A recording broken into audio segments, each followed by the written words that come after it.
To the cloud.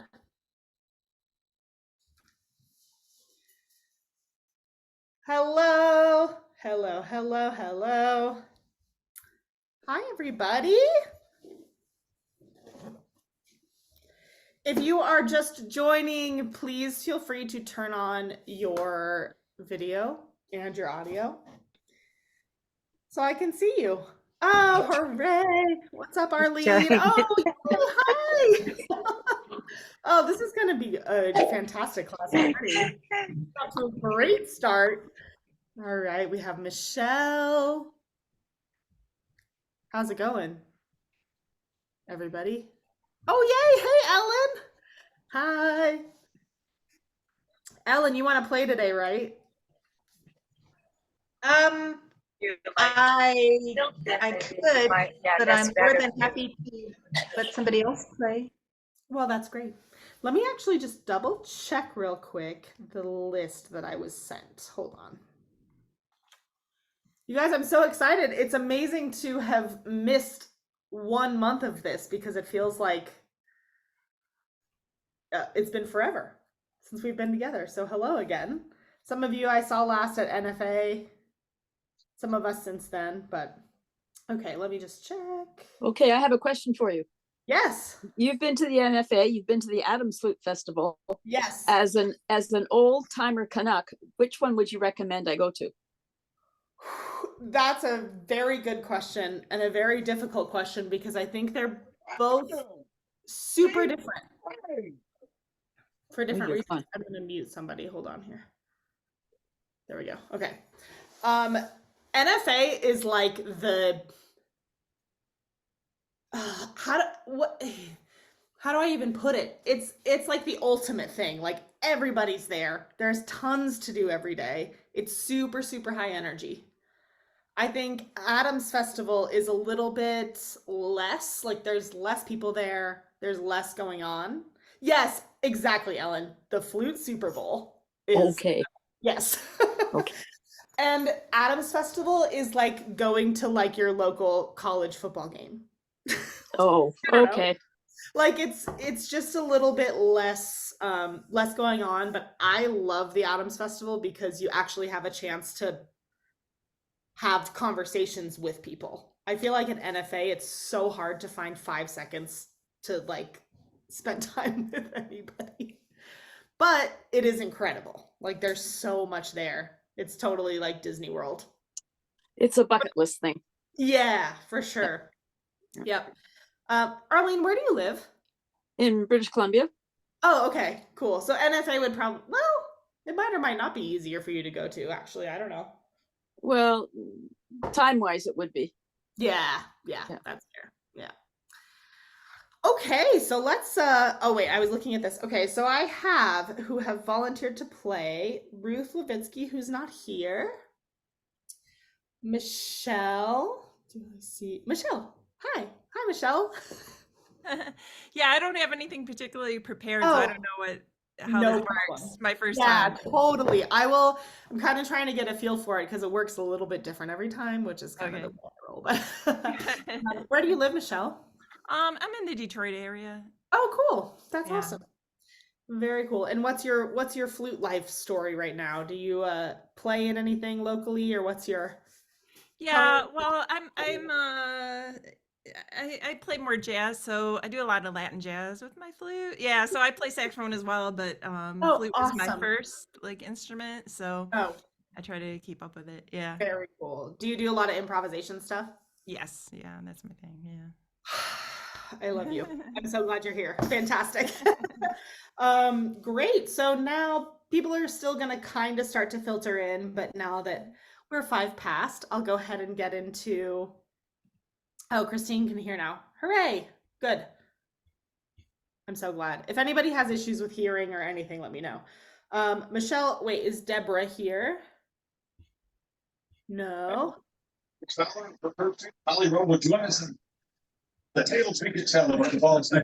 We're gonna go ahead and mute that person.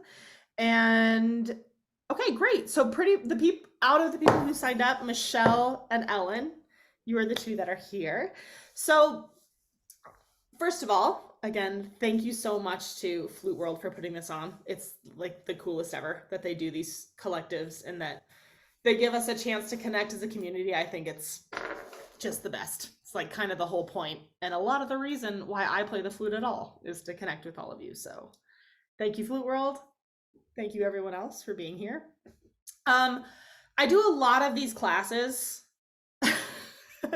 Thanks, Sean.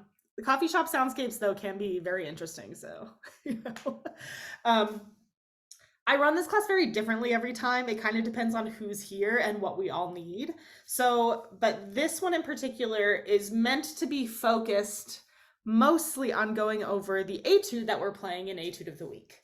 So, I know that a lot of people actually signed up after this last Flute World email that they sent saying that this was a thing. And so I got a ton of new Etude of the Week members, which is very cool. But for those of you who are brand new to Etude of the Week, yeah, Michelle's nodding. She's like, maybe me. Cool. I want to tell you just a little bit about the group. For those who have been in it and heard me say this like 10 million thousand times in the past, I apologize. But Etude of the Week is a group that I started it back in like 2015. And it was really a place for me to hold myself accountable to playing etudes. I just graduated from grad school. I was like, I've lost all of my opportunities to play because I was in orchestra and taking lessons and in chamber groups and studying jazz, Michelle, and all of these things. And it was like so dense and fulfilling. And then you graduate and the schools are like, yeah, okay, cool, good luck. Bye, I guess. You're just like, cool. Now I have nothing left. Like, what do I do?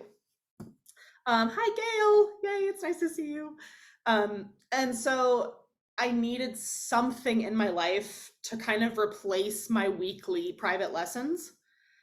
So I created Etude of the Week as a way to be like, okay, at least I have this thing to work on. My goal is not to be perfect, but just to be working on something every week. And then slowly kind of evolved into some of my college friends were in it, a few people that I knew from being a part of the Galway Festival and everything. Yeah, Sean, totally. Sean said, I keep warning college players about how everything will grind to a halt after graduation. Yes.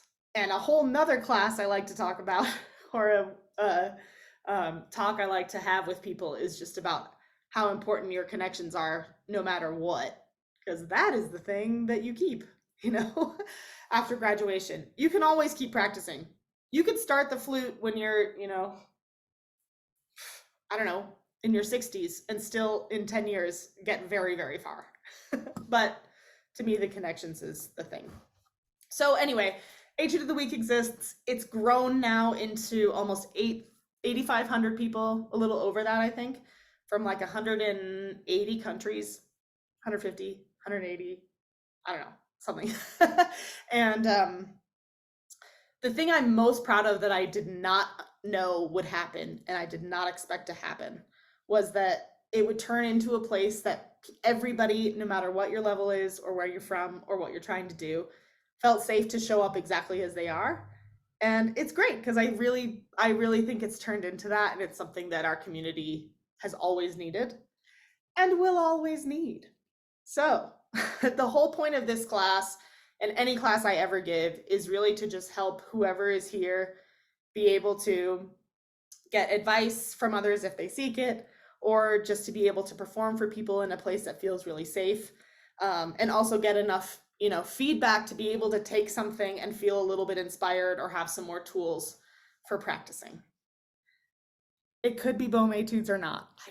It doesn't matter. But technically, this is the Etude of the Week, Bohm Etudes. So there you go. There's my spiel. So that being said, with this class in particular, I do love to treat it a little bit like a master class. So somebody will play, we'll all sort of respond to it and give advice as necessary. And then if topics come up from that, we'll just kind of go for it. So anyone, anytime, please feel free to respond if you have an opinion. It's not just the Katy show, even though I obviously like to talk. I've been talking for 10 minutes straight now. So Ellen and Stephanie, would you like, or excuse me, I called you Stephanie, Michelle. Sorry, Michelle. Ellen and Michelle, would you like to play, and what would you like to play? is my first question. Maybe.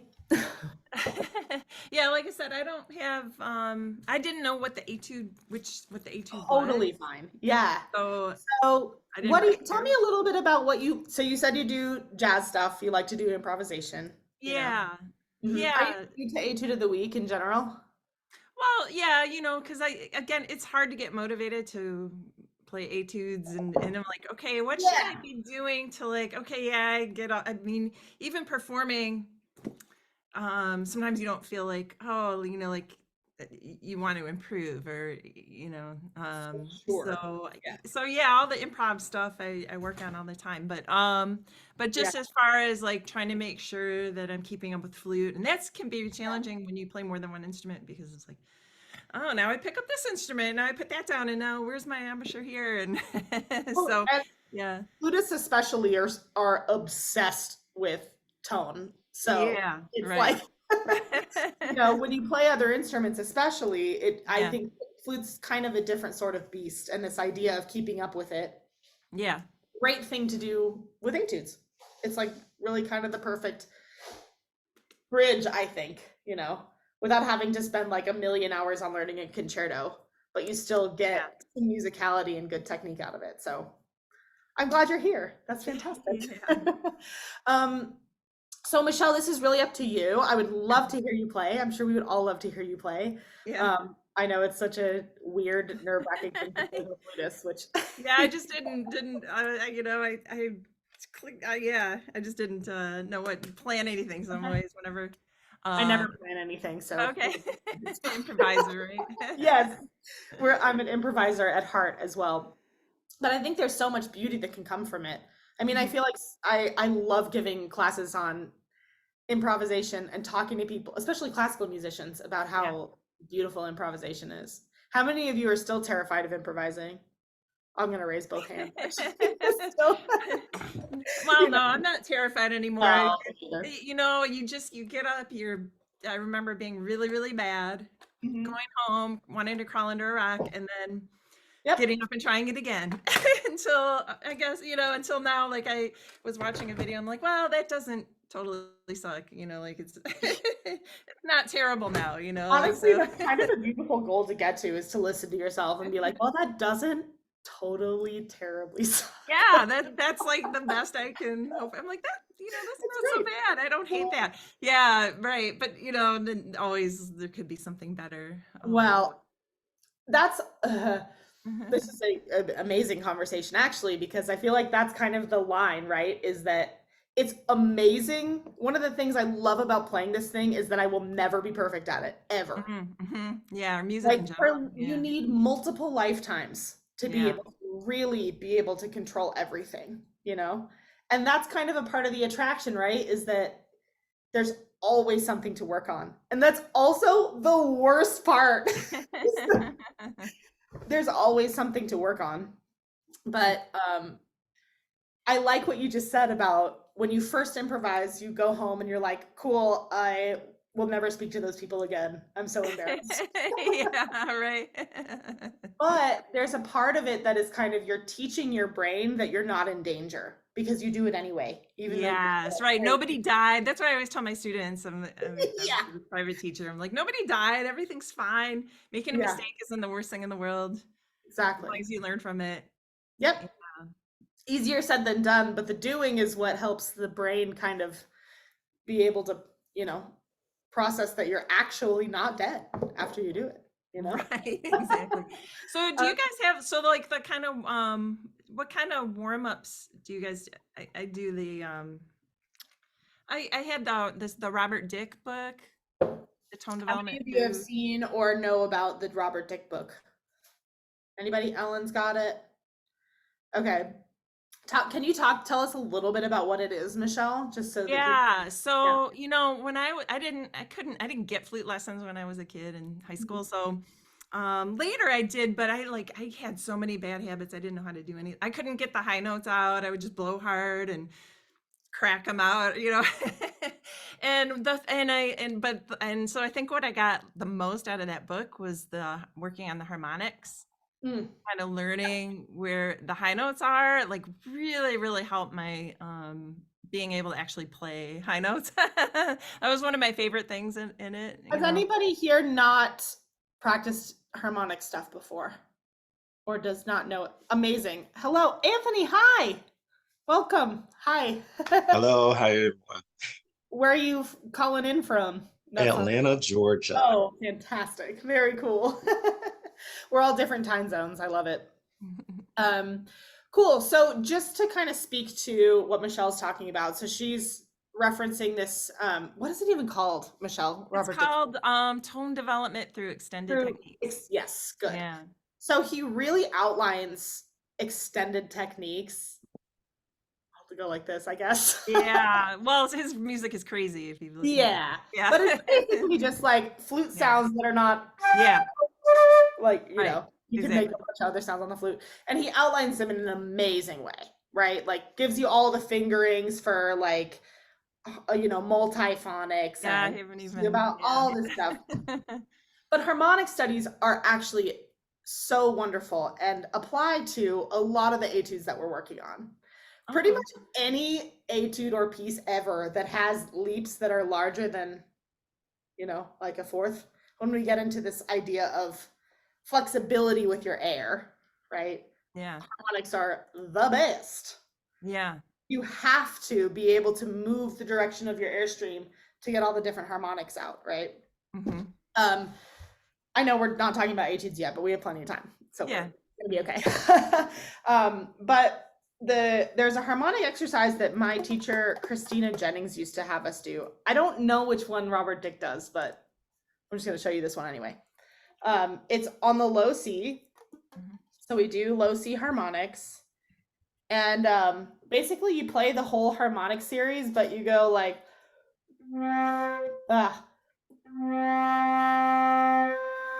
so that goes to the G, right? C to G. And then you play the regular fingering and slur back to the harmonic fingering. And the reason that's so awesome is because it makes sure that you don't lose the pressure of the air behind it, which is like probably 80% of all of our problems is that we don't use the air the right way, you know? And then it helps you with intonation. So that, I can't lean over and play that low C apparently.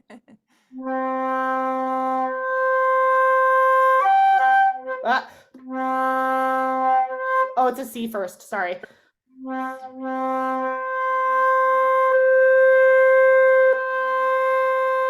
Right?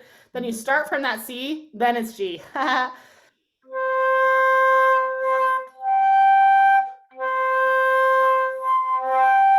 Preferably you don't tongue, but I just worked a long waitress shift, so I'm going to tongue it.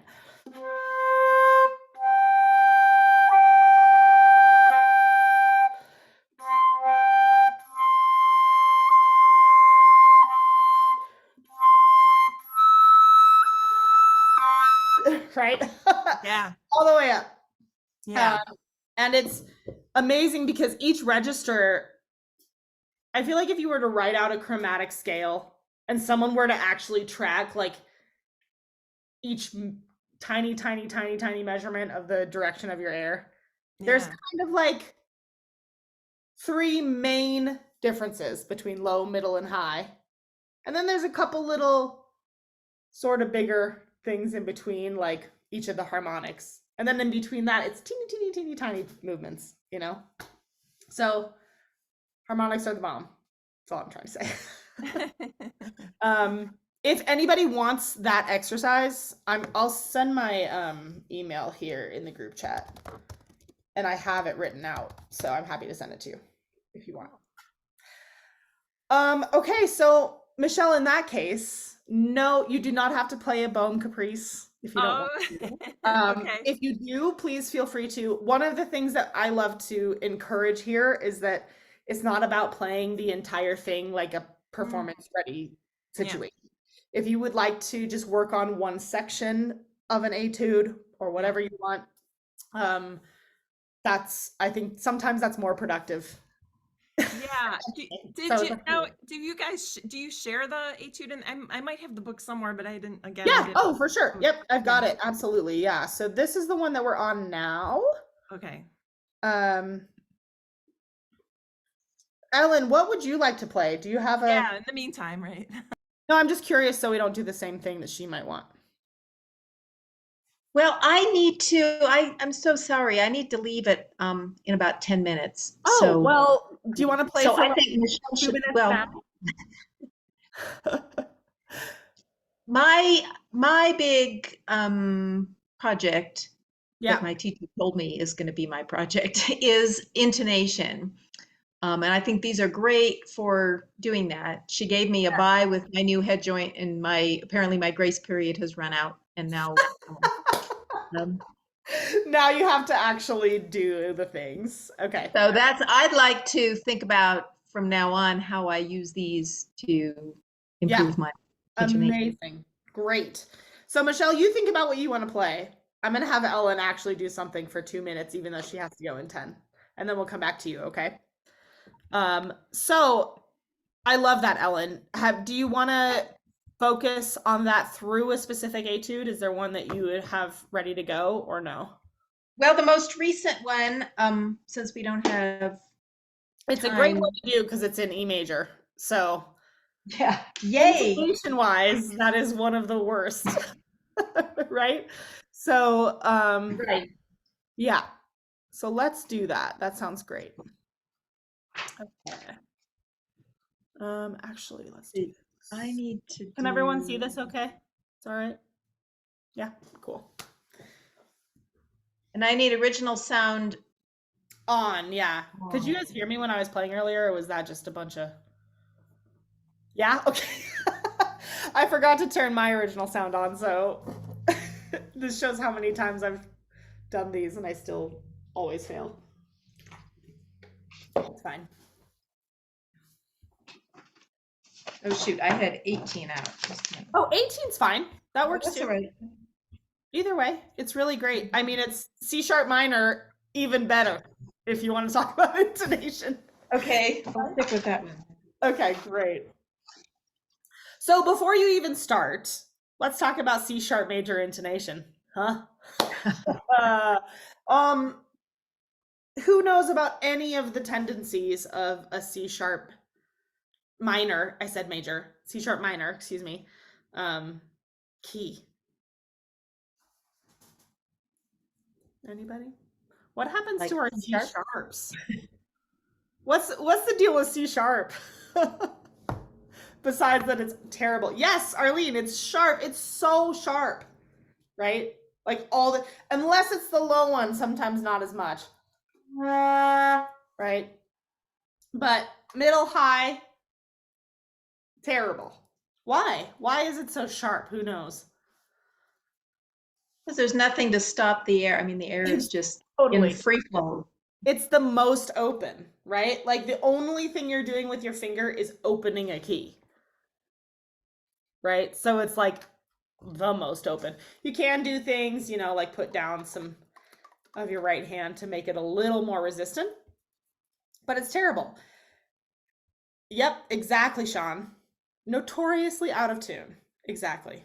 So the worst note. Some people don't like E's or F sharps, whatever. Yeah, fine. But C sharp is actually terrible. So when you're in the key of C sharp minor and the C sharp is the root, I think that almost makes it harder because you have to already start with a solid intonation from the very first note.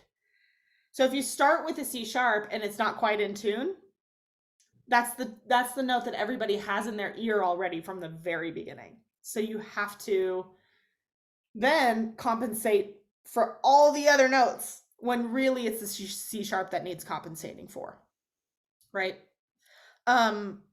So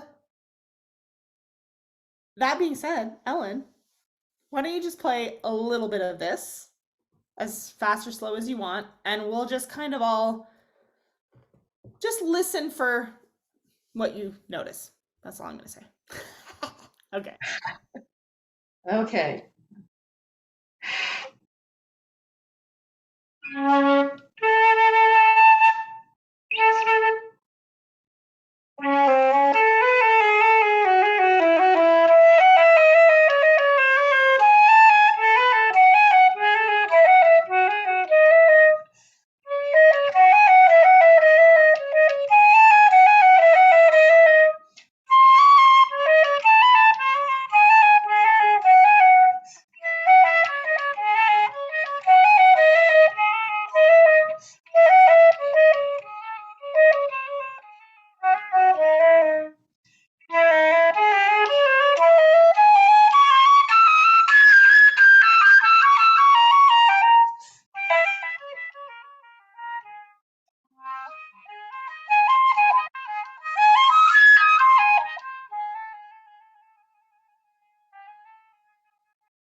I muted myself. Perfect.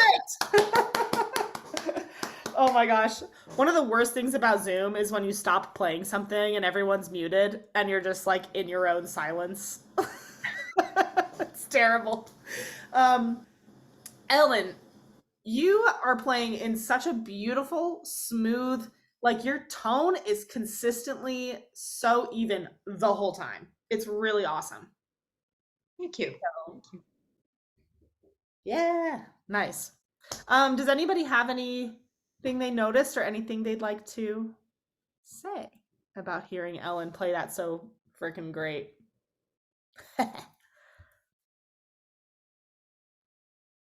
Maybe it's okay. You don't have to. Yeah, I didn't hear. I thought your intonation sounded good. I thought Yeah, your I did tone was too. beautiful. I didn't hear. Yeah, Yeah. same. Totally. Ellen, how did it feel for you? What are some things you noticed? Well, it's not, I wasn't warmed up, so it was, Oh, well. I think what I have gotten sloppy with is, making myself hear what, or not, I don't know what it should be. And I think some notes, some intervals I've just played out of tune for, 50 years. Oh, And, yes. and so Totally. my ear actually hears the wrong, what I've been doing wrong is what it hears. So Yeah. I'm looking for ways to overwrite that and recognize when it's wrong. Totally hear you. My biggest suggestion for that is to really get into playing with drones in different keys. And I know it's like the trick to this though, because what you said about you've trained yourself to learn the intervals a certain way. So it's almost like even if you're playing it maybe not as in tune as you'd like, maybe you think that it is because it's the way you've been playing it and it's what you like to hear. Right. I think that the most helpful thing you can do is, like for this, turn on a C sharp minor drone, go to YouTube. We'll do this all together in a second, but Ellen has to leave, so I'm going to put it all out there first and then we'll do it. Put on a C sharp minor drone and mess with how wrong it can be first. Like find each interval, first, third, fifth, seventh, first of the chord.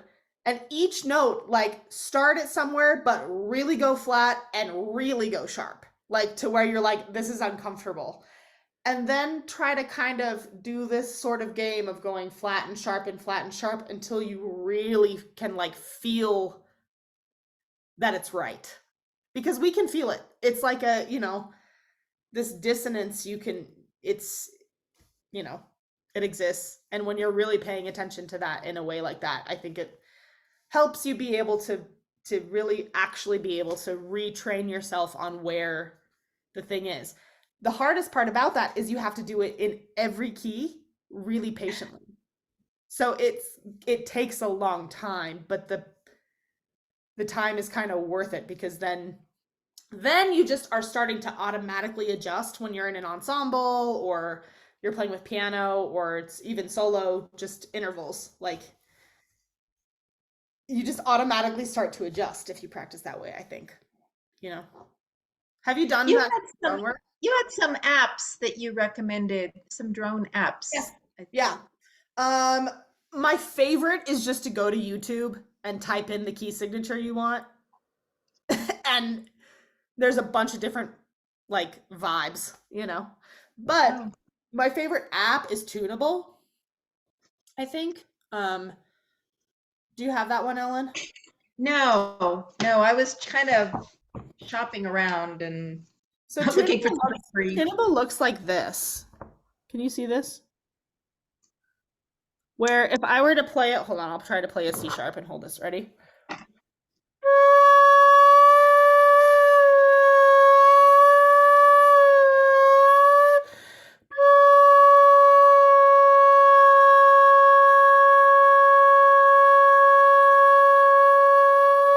And you can see every single little bump, It's also a very cool thing for vibrato. If you want to notice how your vibrato is, this is a really cool app. But you can also create your own drone. So if you hit this little button that says sustain, and let's say I want to do a C sharp minor chord. Usually I like doing just the first and the fifth of the chord. So it would be C sharp and G sharp in that case. And you can change the octave or whatever. Can you hear that? It's awful, but I'm going to play with it for a second.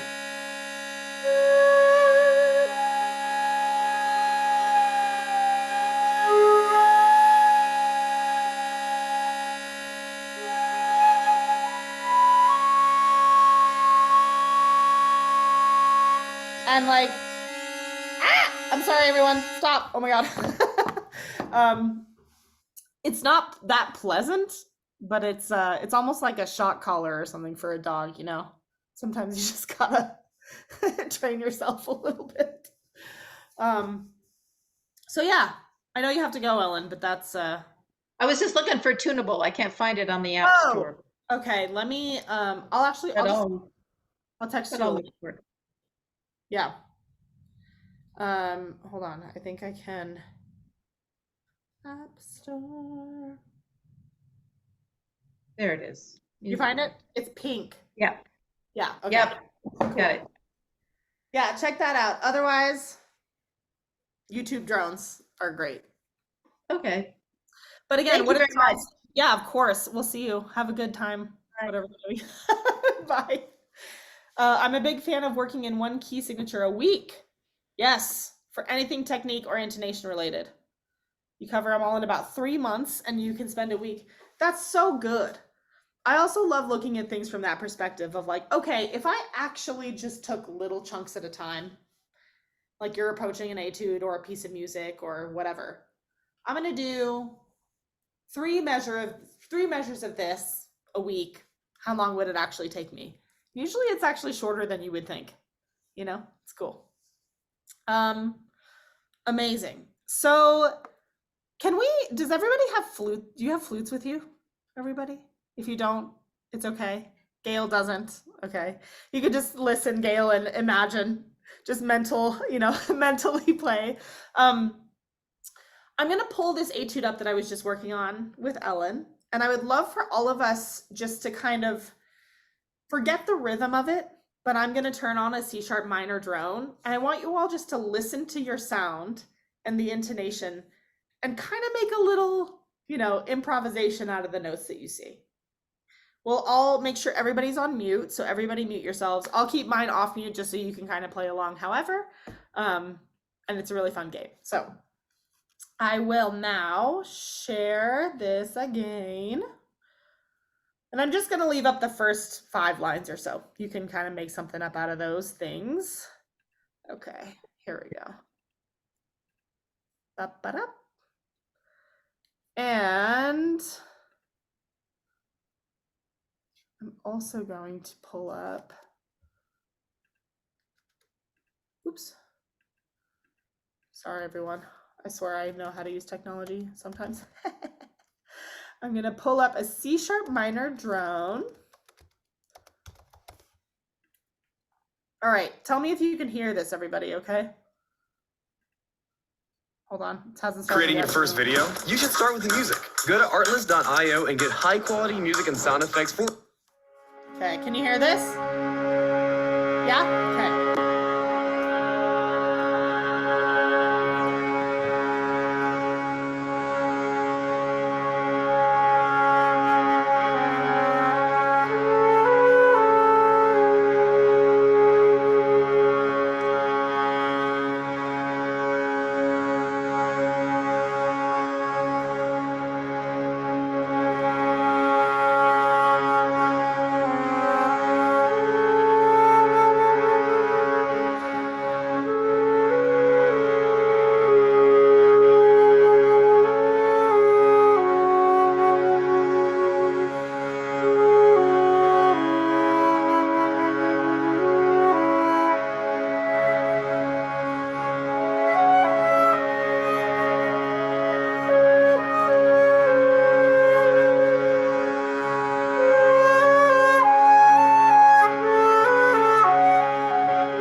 it does, Sean.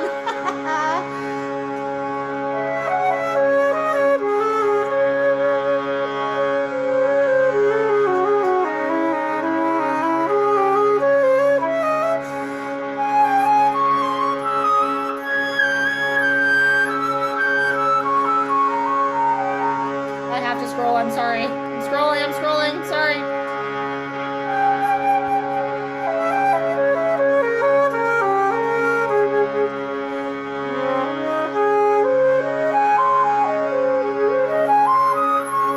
Okay, now it's modulating, so la la la. Okay. Tell me, how did that feel for you guys? If you could hear it at all. I know technology is weird. But what did you notice? Anything cool?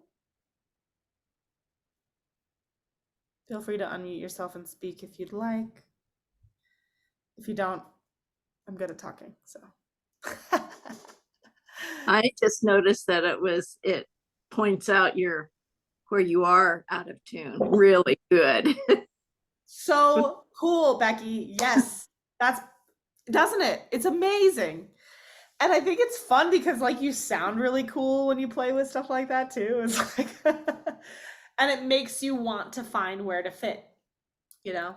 But it's so amazing because the C sharp when you're playing in C sharp minor is totally different than if you're playing in D major. You know, they're like the C sharp and D major, it's okay that it's a little bit sharp. So, but in C sharp minor, nuh-uh, it's gotta be down there. So that's fantastic. Cool. So now, Michelle, what do you want to do? I don't know. I mean, I guess I could try the etude we're doing if you can put it on the screen. Do it. Absolutely. Do you want to do the E major or that same C sharp minor one? Either one. Okay, cool. I'll be sight reading it. Well, I guess I looked at that one, but not much. No, it's okay. Listen, I love it. Sight reading is it's a good thing. We all have to do it. When you start learning an etude, that is what we have to do. Like, Let's go to this E major one. I think that would be cool. It's got Yeah. some good things. So, all right. yep, no pressure. Whatever speed you want, just go for it.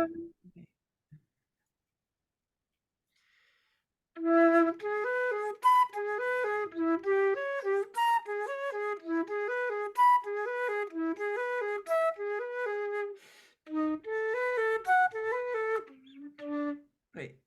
Yeah, good. I know. Just throw some double sharps in your sight reading. Sounds It's right. fine. So rude. Yeah, go for it. Oh. Yeah.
Okay, I think that's the perfect place to stop. All Yeah, right. because now we're getting into like modulation land and it's gonna get crazy. But first of all, yes, girl, very, very, very cool. Yeah, you're a sight reading pro. That's awesome. Yeah. Okay, reading. Yeah, the tone, like I'm not warmed up, so I feel like it's airy and yeah. Listen, it's fine. Tone is overrated, so it's totally fine. So tell me a little bit about what you observed about playing this. What are some things that you noticed? And then I have a secondary question after that. Different topic. Okay, let's see. Well, it's just leaping around and Yes. to me, like, trying to get the evenness of tone. Totally. So, which was kind of hit or miss, like sight reading like that. Yes. And Absolutely. Yep. yeah, and being like, like now I'm like, oh, I'm a jazz player. I hear like, classical. Yeah, I know sometimes, what to like. Maybe you're not playing it like it was a metronomic, like. Totally. So like, not really knowing where to bring Also out. overrated, but yes. Okay, not really. Yeah, because Yeah. I had. Yeah. Totally get what you're saying though, for sure. They'll kind of bring those notes out, and I don't know. Yeah, so I've always kind of wondered, well, should I be doing more of that? But I always like to start from a place of good time, and when I can. It was a little bit off, but yeah. No, yes. So to address both things that you said, the leaps are totally a thing, for sure. Like I think that in a lot of these etudes, that's a thing. Like going from G sharp to B. Mhm. Right? That's hard for sure. That's kind of goes back to that harmonic exercise that we did together earlier. Super helps with that for sure. But I think something that's great to work on in etudes like this, where you have a melody note and then harmony that follows it, and this does lead into your next comment too, so we'll come back to that. Yeah. But a melody note plus harmony, right? Because we play the flute, like we have one note at a time. We can't play harmony. So this is the best way that, especially with solo things like etudes, they try to outline some kind of harmonic structure, box stuff all over the place too. So first, it's great to just do the melody notes alone. First note of every four, just kind of get the sense of that. And that's really where a ton of the leaps are, Yeah.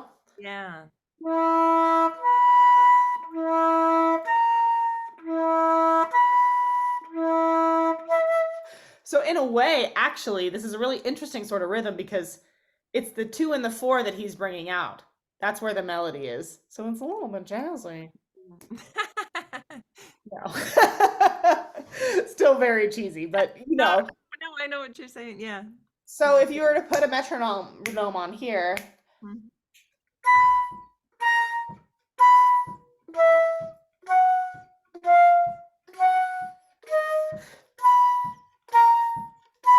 right? It is kind of a little bit, it's got some kind of groove to it.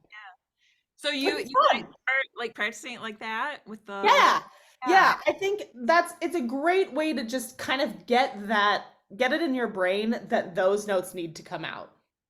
Yeah, when you said it like that, like there were chords, and I was like, oh, this is Oh, yeah, totally.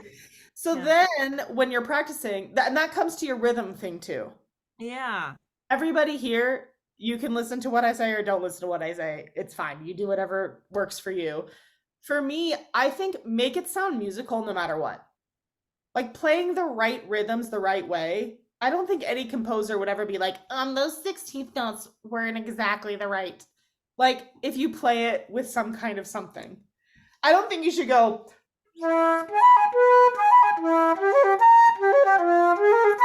whatever, completely wrong notes, but you get my gist. The gist, right? But you also shouldn't do that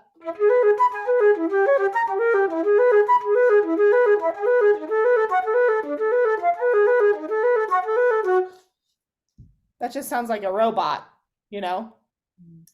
But even I think one of the best lessons I ever got was about how to swing in jazz and how classical musicians, you can tell because they always go like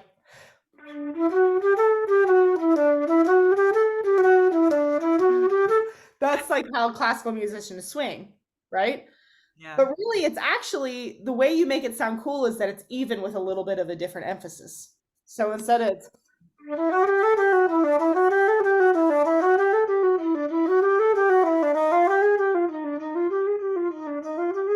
right? Like, okay, that sounds cool now. I'm not trying so hard. Well, I was actually trained on saxophone to.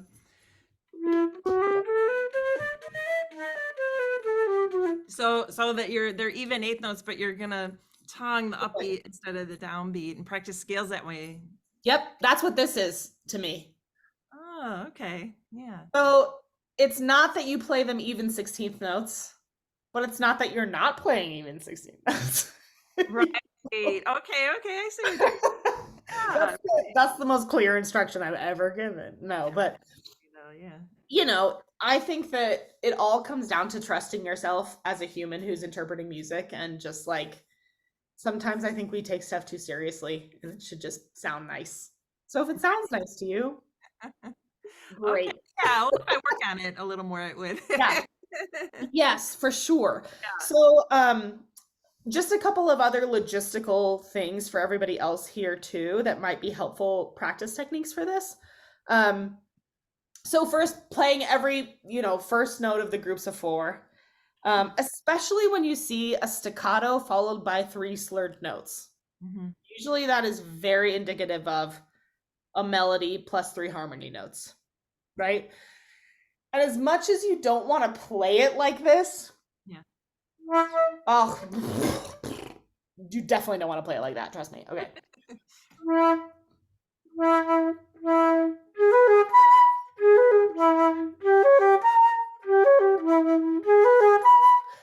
Of course, you're not going to play it like that. That's not the right rhythm. But practicing like that is fantastic.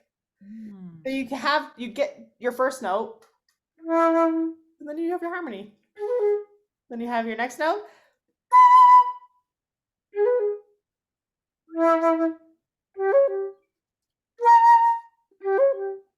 And you can really get it in your ear the right way that way. So like you're not just rushing through things and like, I don't know if that was the right note, double sharp or not, So let's, again, just like this.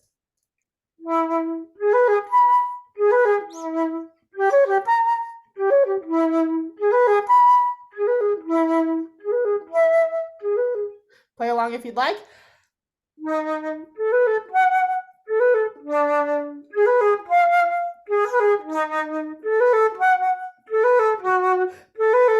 Go on.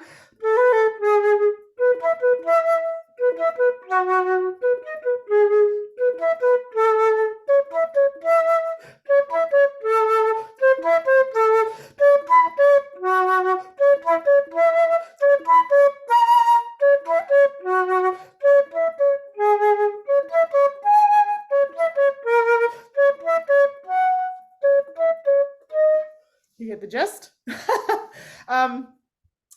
I think that's really nice because it also like gives you a sort of it gives you a way to connect with the way the harmonies are moving and like where it's building to, because when we read stuff like this,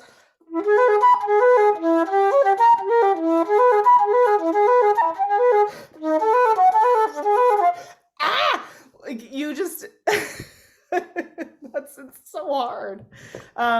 So I think it's just important to give yourself a chance to really be able to hear what's going on. Then another thing is to be able to practice these leaps, isolate the leaps. So for example, what's one of the harder ones? I think the beginning, honestly, is the worst.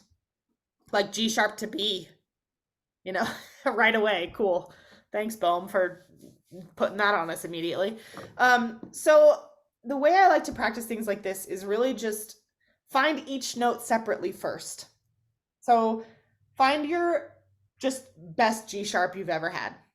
Okay, let's do it. If you have your flute, do it. Find your G sharp.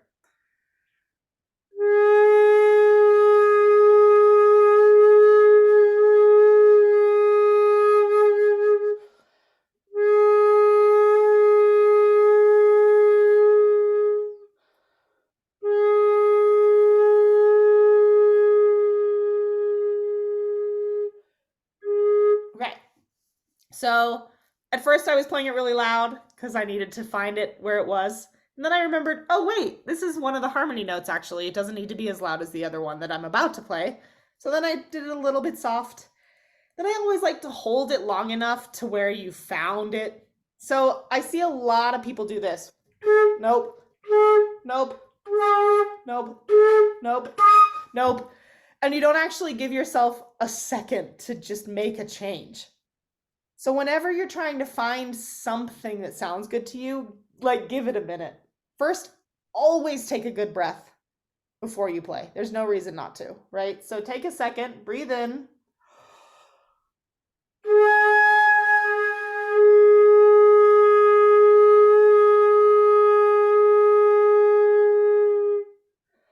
Then once you found it, stop, take a breath, and try to immediately go back to where you just left off.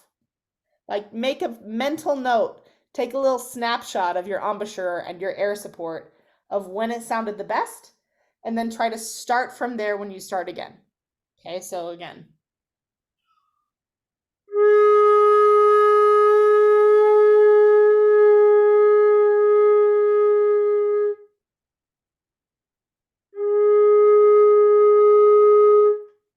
For example, right? You can do that for as long as you want. Don't do it for too long though, or you will never want to play the flute anymore and you'll blame it on me, and I don't want to take the blame for that. Only do things for as long as you can focus on them. Don't try to do that for an hour. Then we find the B. So same thing. Let's find our Bs. Your best B. Now we've remembered the G sharp, let's find the B.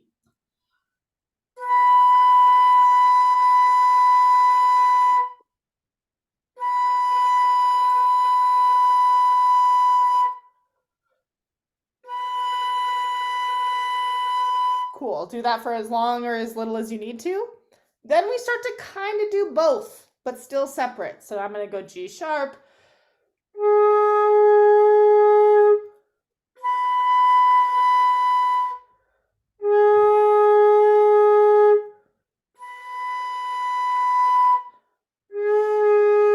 And I'm noticing what I have to change to go from my really good G sharp to my really good B. What actually physically changes?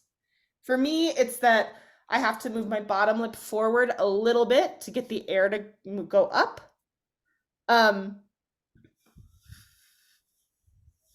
Just a little, that's exaggerated.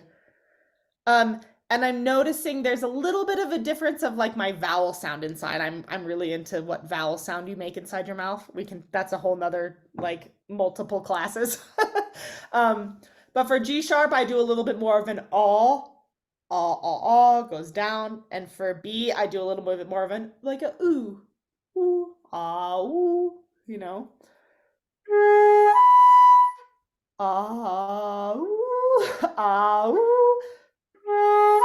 We could be wolves now. So you do them separately.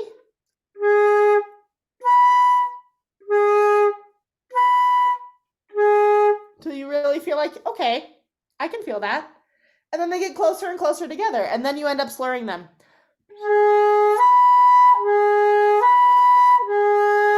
And then all of a sudden, and the cool thing is, it's about exactly the same for G sharp to B as it is from G sharp to A sharp. It's not different. That's just different fingers, right? It's really just it's kind of what I started the class by saying, is that there's really 3 big shifts, like low, middle, high. But other than that, it's not a lot. And it's actually not that dramatic of a movement either. Cool. So first note separated from the second 3 is great. Don't worry about the rhythm, just play musically. And there's a way to practice your leaps. And we talked about harmonics earlier. Does anybody else have any other questions? Thank you so much for playing, Michelle. That was fantastic. Great work. Anyone else have any questions or comments? Or I've missed some chats here. Let me see. Oh, Anthony had to leave. That's okay. Cool. I'll read that later. Yes, Sean said building embouchure muscle memory. Totally. I know. And Sean said I'm walking right into Moist de la Sonorité. If you don't know about the exercise in that book, okay, I'm going to just show it really quick. I'm sure you already know, but I'm going to do it anyway. Okay. Moist.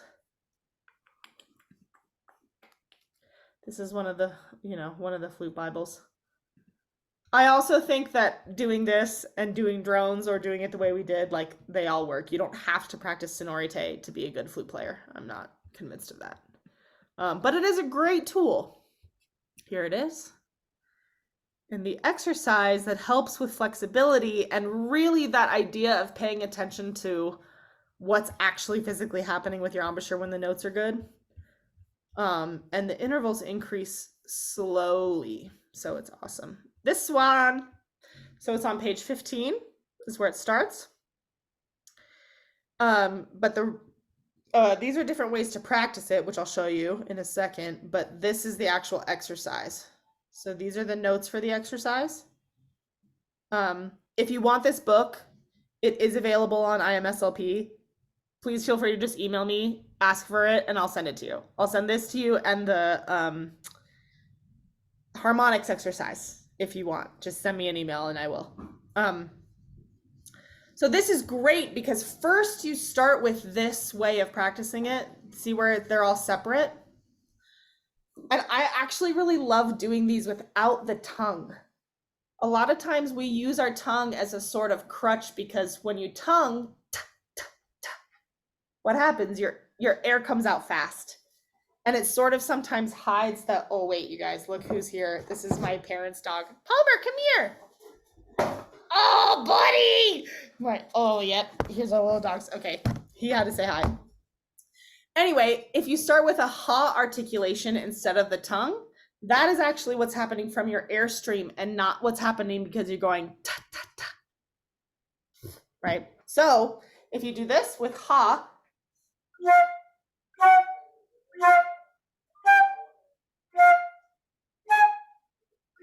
okay, let's do this together, actually. I know we're out of time, but it's really great. So if you have to go, go.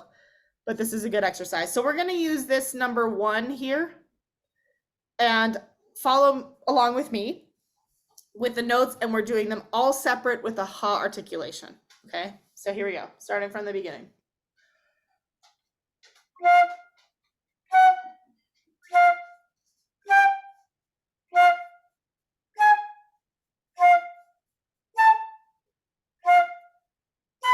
Oops.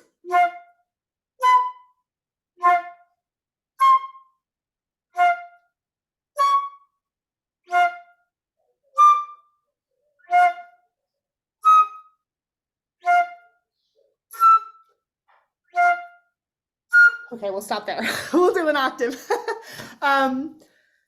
Did anyone struggle with that a little bit? No? Felt good to you? Awesome. So this is a fantastic exercise because the goal is to listen to the front of the note. And if you can really get it out without cracking, with just a ha articulation, it helps you make sure you have your embouchure in the right position for all of those notes. It's really great. Cool. So there's that. Anybody have any other questions or comments? If you do and you want to send me a little email, please feel free. I'll put my email back in this again. Yeah, this is the best. I want to do these every single day. Sean said you can adapt it to whatever leaps are in place. Yep, you could start on the G sharp, exactly. So you can do the same thing, just going. Oops.